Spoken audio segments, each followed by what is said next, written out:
All right, well, let me get down the old knees like I normally have to do. Hello everybody, it has been a little bit, a minute as they say now, since I've done a video, and yeah, I just figured I would show you what I've been working on. You're gonna see, I think there was another video where I haven't uploaded it yet, one of the two, of me putting the carbs back into the bike and tuning them, and I took you along for the tune. I had done a 1 hour video of pulling the carbs out of the bike, disassembling them,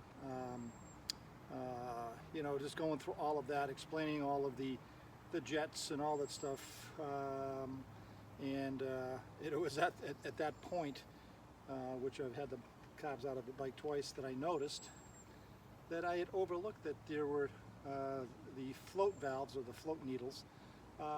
There was 2 different kinds inside the carbs, which was giving me overflowing problems on 1 and 2, where that's where the wrong ones were. And I had a partially blocked low idle, so I actually micro drilled them, and just again, my thing from a 60 to probably a 62, and ordered the proper float needles, and that solved all of the problems. It runs perfectly now, which it was always not quite right and overflowing if I ran say on prime or just overnight. But so the bike, it's a 1983 Kawasaki KZ750 Spectre, and that's in old school English. I think I've mentioned before is Ghost, but got it from the original owner, and the bike it is actually a dream to ride. It handles nicely, it's very smooth. Of course, everything I have are twins or 3-cylinder 2-strokes. They're all vibrators, in comparison to, you know, an inline 4, which is silky smooth.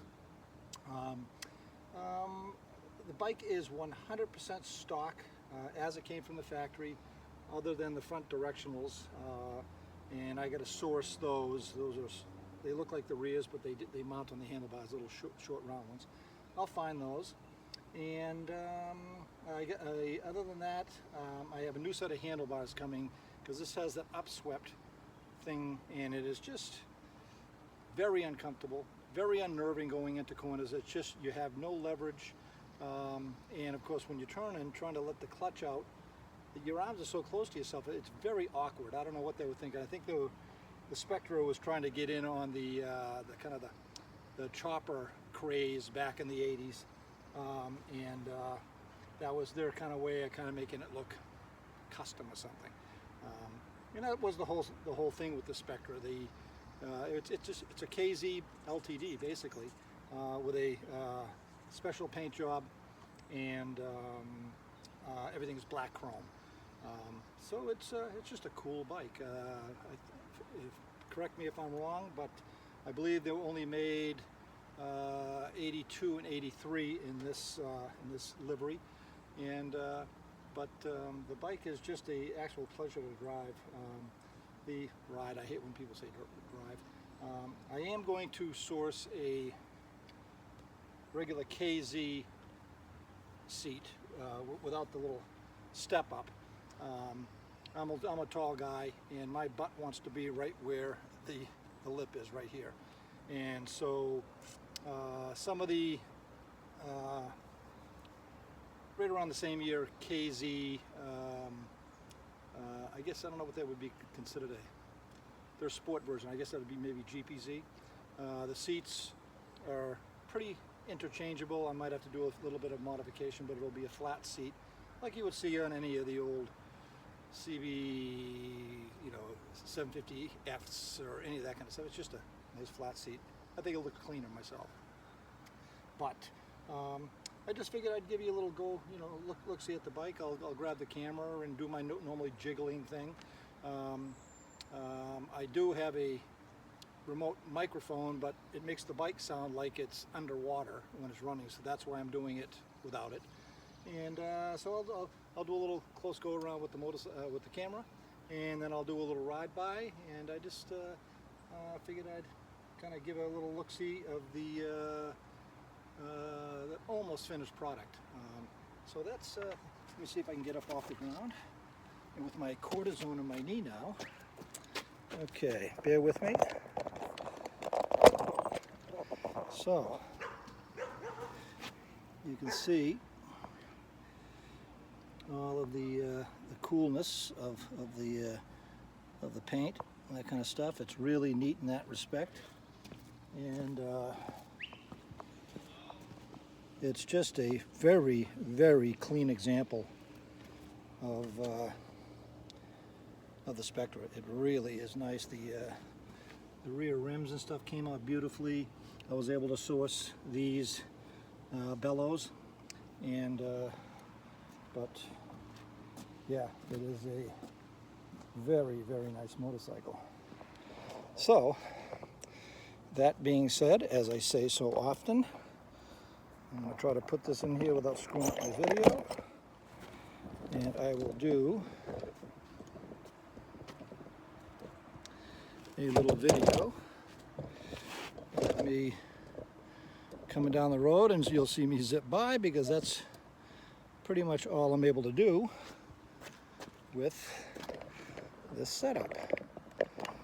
And all right, bear with me, it is very humid. Okay.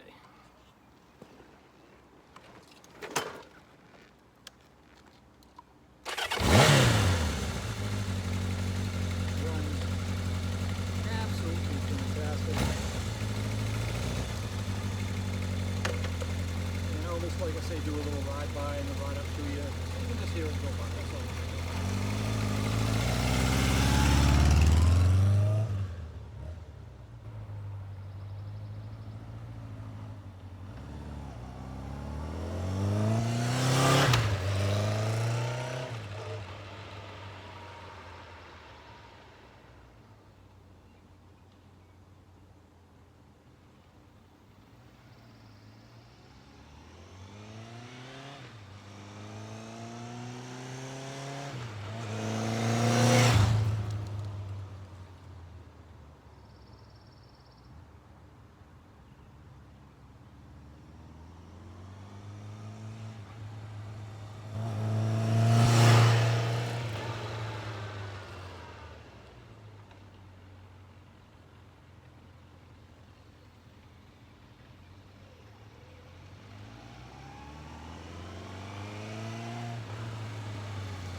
There we go.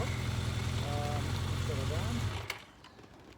But all the aggravation I went through trying to figure out the carburetors, it was my oversight, because I had the carbs in the ultrasonic twice and did not notice the float needles were wrong.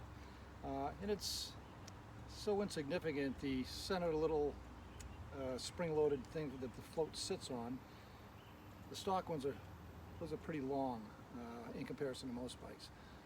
But on this, on the ones that were in there were obviously out of another motorcycle. They did not match up, and these carbs had been messed with before. I found some, some of the jets were boogered up from a screwdriver, so I changed those out with some extra ones that I had. But yeah, I'll be really looking forward to the bars I'm going to have are going to be about a 4-inch rise, and they'll be a normal size, just pretty much what you saw on my GT750. That's the same thing. Some you'd see on a CB 754, that kind of thing. They call it a super bike bend, 4-inch rise. So that is what is happening. I just figured you should see this bike, and I've been neglecting videos as of late because I've just been so freaking busy.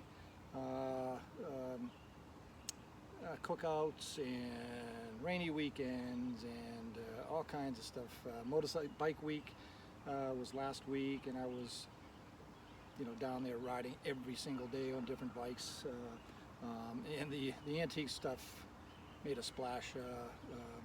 everybody from the hardest core Harley guys to dirt bike guys were all over the old stuff, and that's what's neat about these things. I like my new stuff. You know, you can't beat technology, because these things, the brakes suck, you drag things, they don't handle like the new stuff, but there's a cool factor that you cannot take away from riding these old things. And it's amazing, you know, these things were everywhere when I was a kid. You know, 42 years old now, you know, this bike, which is amazing to me. Anyway, I just figured you should see the old Ghost, if you will. And yeah, I hope you enjoyed it. I'm going to do my normal, very professional over, look at the camera and say thank you very much. We'll be seeing you soon. Actually, I'm going to show you another video shortly after this one.